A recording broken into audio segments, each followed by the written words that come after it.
everybody, Gina DeLuca here. Alright, full voiceover mode today because the audio issue that I thought I fixed, I have a new one. So, we're going to be doing some rapids today. Oh, rapid. Phthalo Blue and Basics, Phthalo Green and Basics. These are the colors we're using to do the rapids. Paynes Grey and Basics. I think I accidentally 2x'd this. Burnt Umber and Artist Loft. And raw umber in Liquitex Basics. This is a blend of all these colors. This is yellow ochre, Chris Jezek, you might remember this bottle. This is our consistency, oopsie. This is about a 3.5 on my consistency scale. It's making a mound, it's leaving a trace, it's pretty thick. Hey, have you seen the Fluid Art inspiration cards? If you have, you can just fast forward about a minute, but if you have not, what we have are 52 cards. There are 42 technique cards. Each technique card has an associated video there on the top, and there is a picture that is that particular video.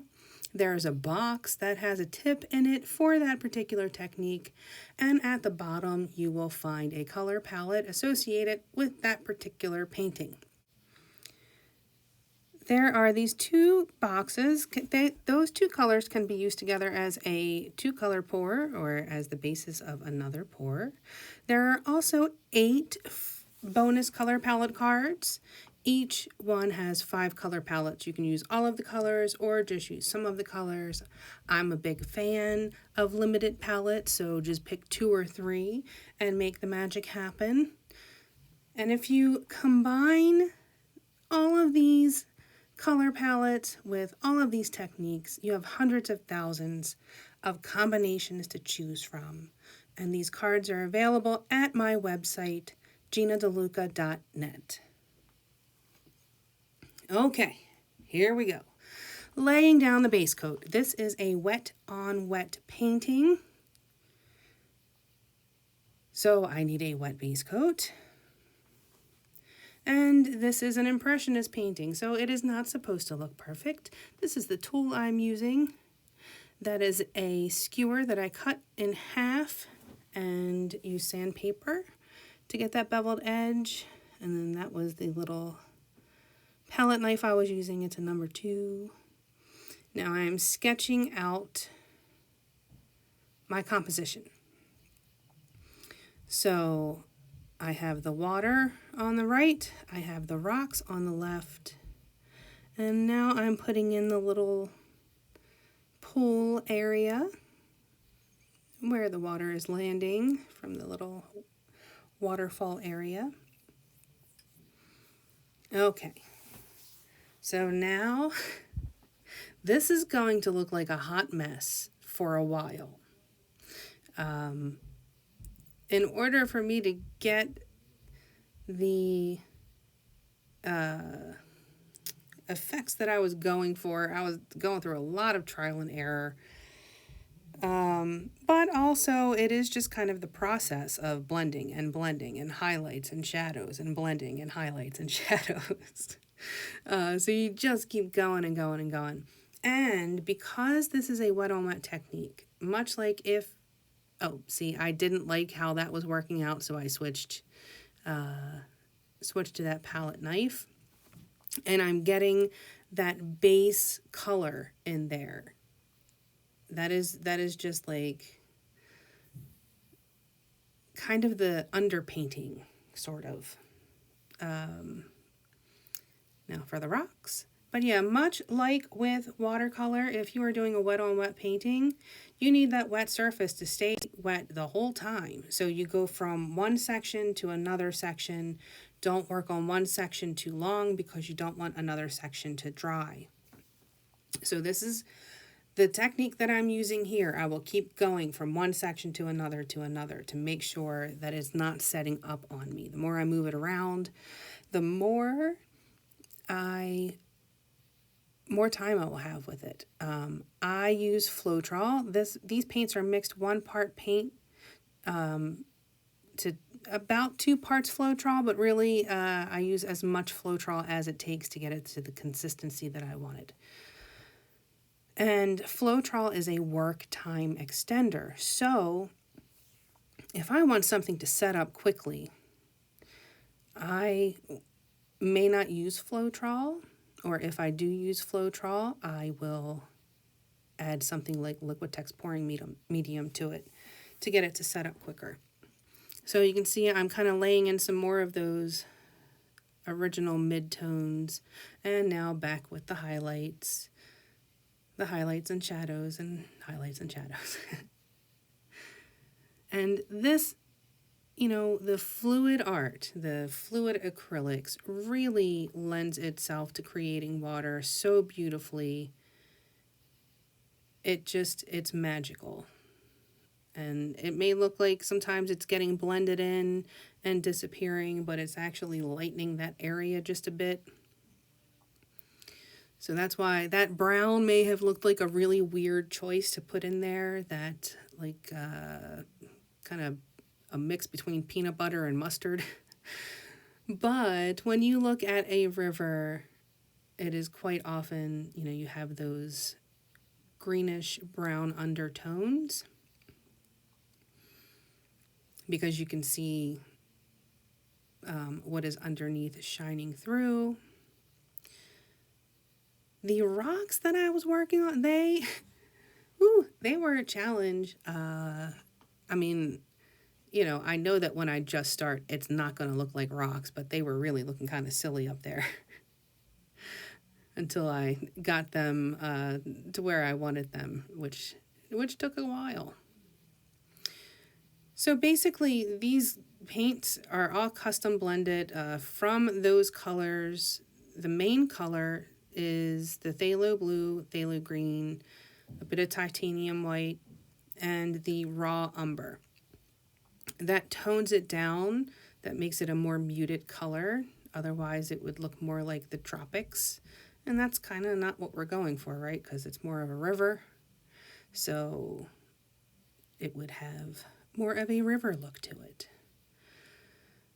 I worked these rocks for quite a while.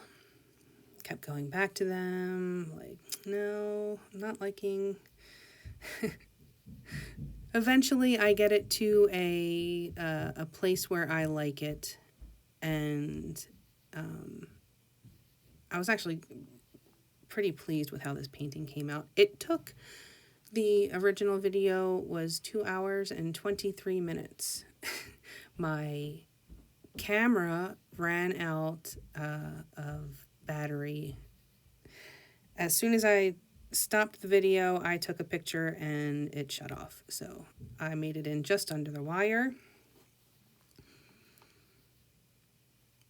So I'm still trying to get the kind of depth that I'm looking for in these rocks. It's going to take a bit. I was getting a lot of blending from the base coat. But yeah, basically these colors, that green, the blue, the white, and the raw umber, appear in all of those colors that I used.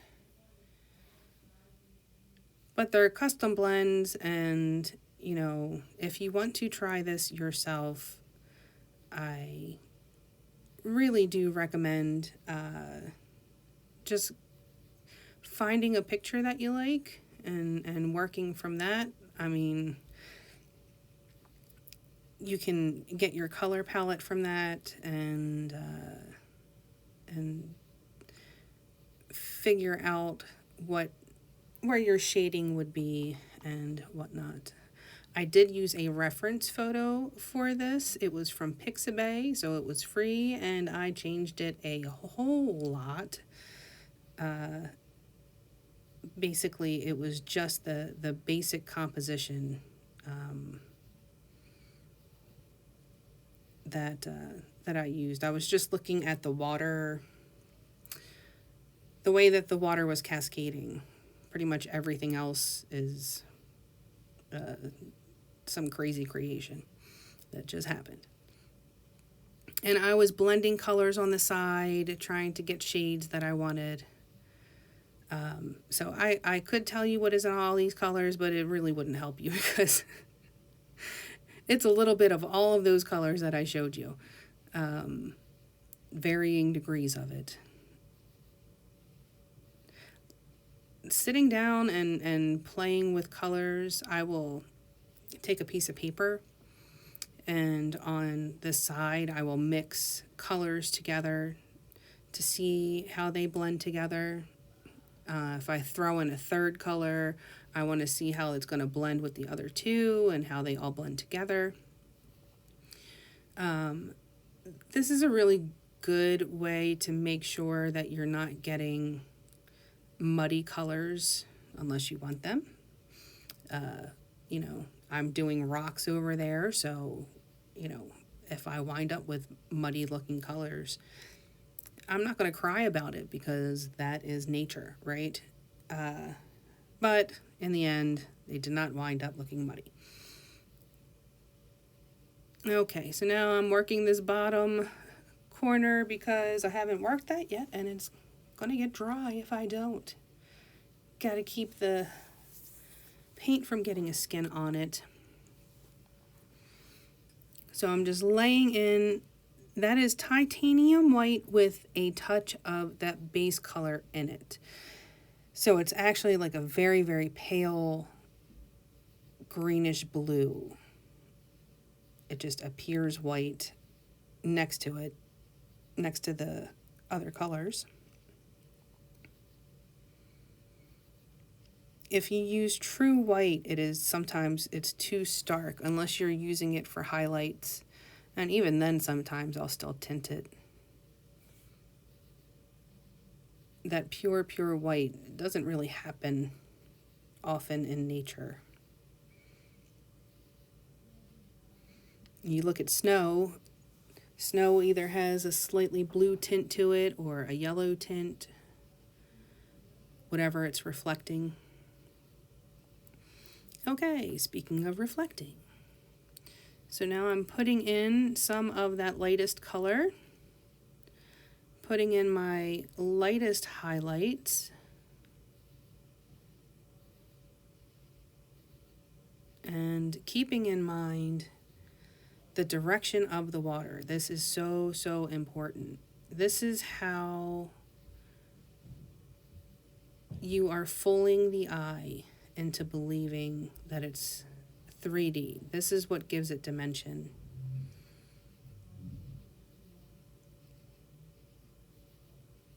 So you'll see at the bottom the lines are very horizontal.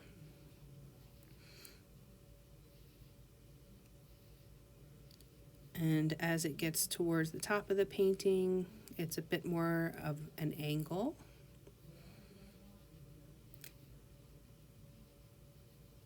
And I have family over right now, so if it sounds like there's elephants stomping around in the background, I am not on safari. The kids are home.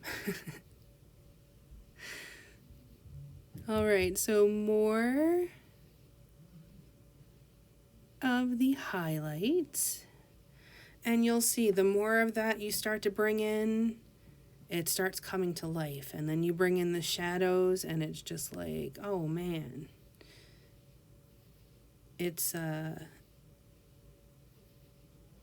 kind of, you know, it's very fun when you're doing it and you see it coming to life before your eyes, and each stroke is doing something. So here, this is an area I wanted it to kind of look like there were some rocks right there, kind of under the water, but that's what's causing a little shadow action.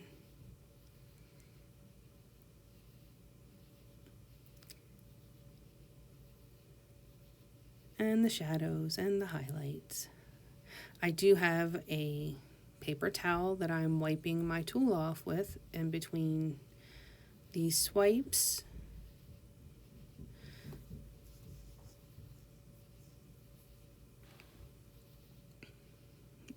More highlights. Oh, okay, now I'm making a darker color. That was the Paynes Grey and the base coat color. trying to get some shadow going in there to give it some depth where the water is hitting the bottom of that waterfall.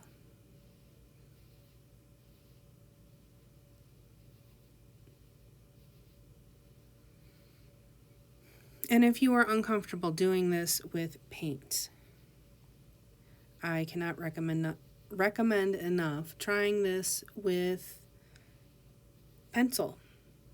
Just see if you can draw it out with pencil and get the idea down, get the direction of your pencil strokes going in the right way, seeing the drawing is not about drawing shapes. It's about drawing shadows and highlights. That is what creates a painting. So, or a drawing, I should say. Painting is a very similar thing. You know, if you're using colors, yes, that means something and you have to keep those in mind. But it is still all about the shadows and the highlights. It's not shapes. It's swatches of color that create shapes. So with a pencil, you would just be shading in a certain area. And with paint, you might be shading it with paint and then shading the paint itself. So there's a darker tone and a lighter tone. But it is all about shading and highlights. I worked these rocks, let me tell you. I'm surprised they didn't charge me money. I worked them so hard. I got there though.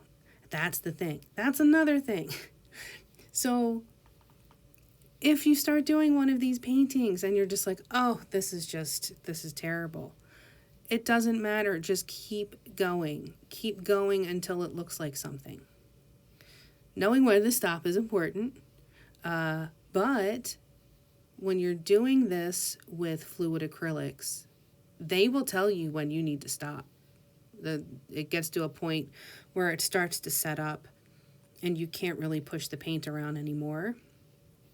And then you have about 3 minutes to finish what it is that you want to finish and be happy with it. And so you get it as close as you can get it until it starts to set up on you.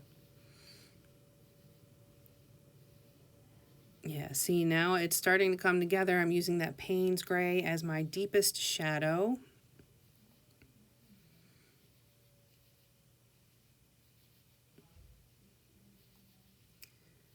Really getting some depth on those rocks now. Coming in with the weird peanut butter mustard color. And that is some of the, what was it, the burnt sienna? And this is just creating the illusion of texture.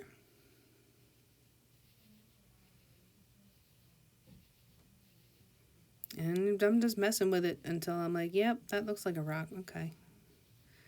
All right, just putting in a little bit of highlight action with, I think I did the peanut butter mustard with some of the light color and some of the green there. See, this is why it's not going to help you for me to tell you exactly what's in those paints. I was grabbing a little of this, a little of that, smear it around on the countertop. Yeah, okay, that looks good. Okay, so now that I've got the basic direction of my water going, and I saw a little area here where I was like, oh, that would look cool if there was a rock there, because how it looks like the water is changing direction.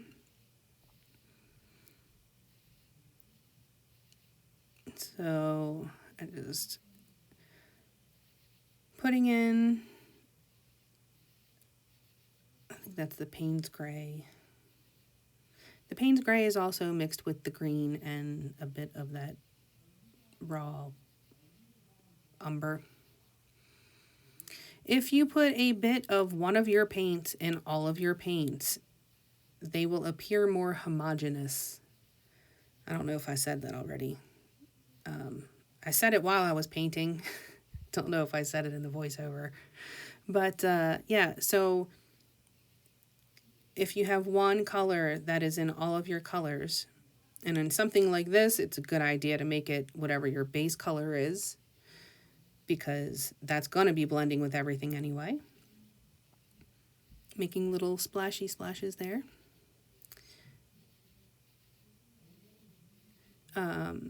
Yeah, so that really helps to keep your paints in the same family.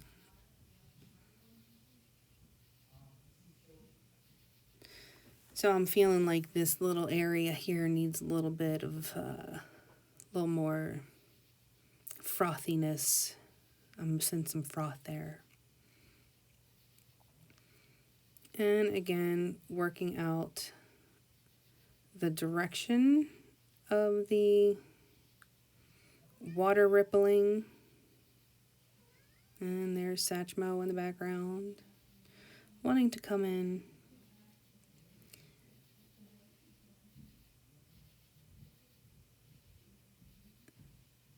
And then I started feeling like I overworked this area. All right, a little bit of highlights in those rocks. Touching up, putting a little froth between the rocks. Just a wee bit.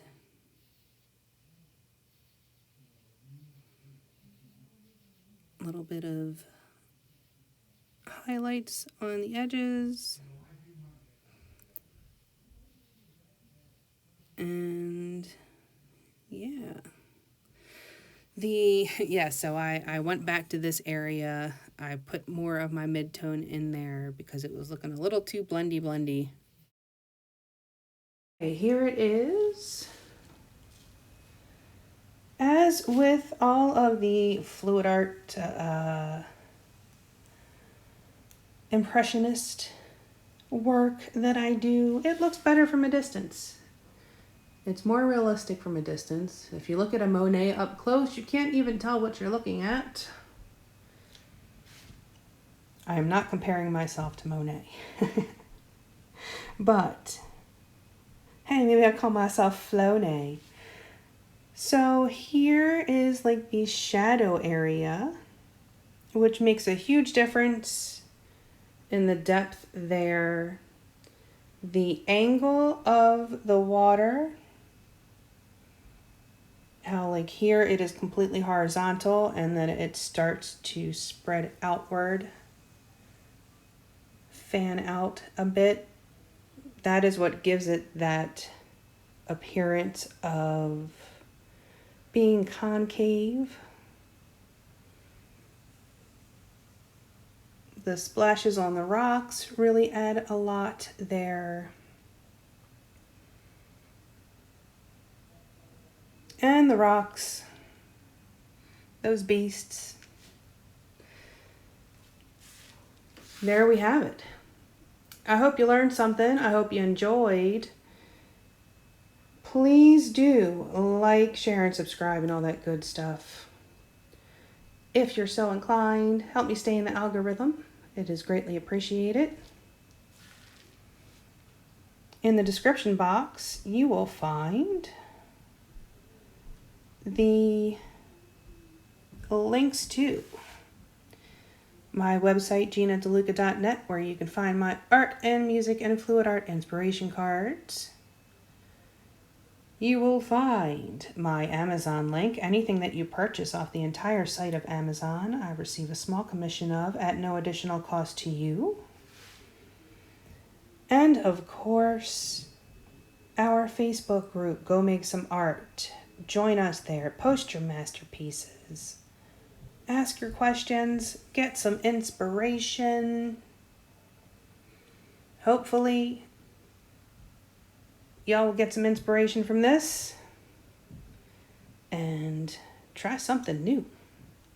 All right, y'all. I hope you have a beautiful day. Now go make some art.